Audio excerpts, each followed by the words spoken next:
So the whole idea was to learn, can we do Anno on console from a gameplay point of view, from a technical point of view, and from an operational point of view.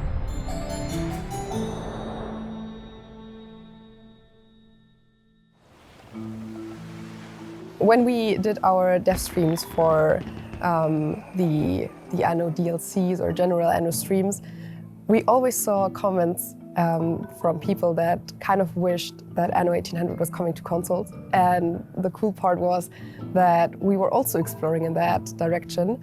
And after we saw what the next-gen consoles can deliver, we truly felt that Anno 1800 is possible on consoles, and so we started working on that. Going on console was kind of like the logical next step, I think.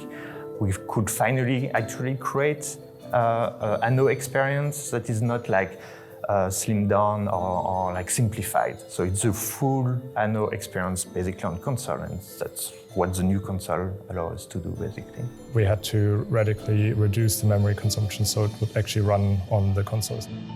I think the main difference is simply how you control the game, because you need to have a controller.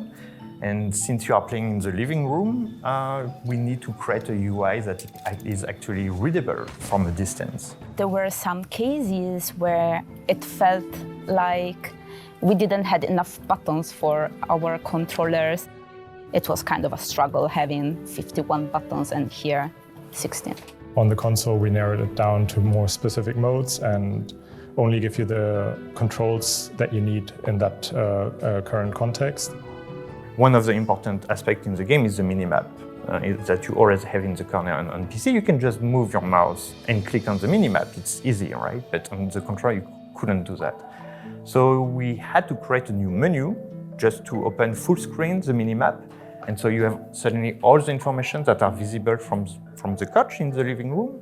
And we can see all the ships, we can see everything, and we can interact and teleport. It was creating something new from something that was already existent. So we had already a guideline, we had a design, you know, a structure, and you had to take this structure and just make magic, you know, and make it functional and work for something completely different. That is the controller, and that part was very fun.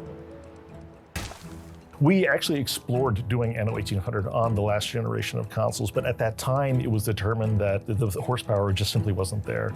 I think one of the things that's surprising about Anno that people don't understand is that you know, the graphics and the scale of it is one thing, but underneath the hood is actually an incredibly complex economic simulation that requires a significant amount of computational power, and this is something I didn't understand when I first got here, and this is actually the holdup. So the memory limitations for the last generation of consoles and the computational power of the last generation simply wasn't enough to handle Anno.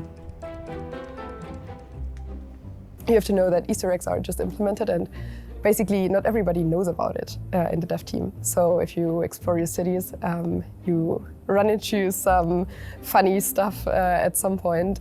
There is a creepy girl in one of the houses.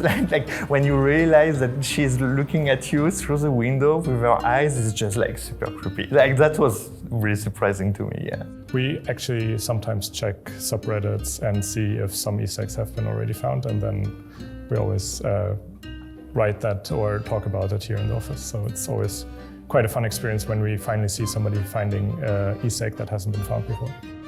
What? A first-person mode? No. The whole project has been kind of amazing to work on, and a lot of people were skeptical when it was like Anno 1800 on console, how would it work? So to prove that it's possible, it's kind of super rewarding. It really feels like it's meant to be on console now and not just a cheap port. It's the first experience for console players with the brand, and it's just really cool to get them the first introduction of Anno 1800. The team has done an outstanding job in importing Anno to the consoles, and so the game plays well, it works well. From a technical and from a gameplay point of view, they've exceeded expectations on this front. Actually, I'm also very proud of the job that all my colleagues did. So I think that we should be proud of everything.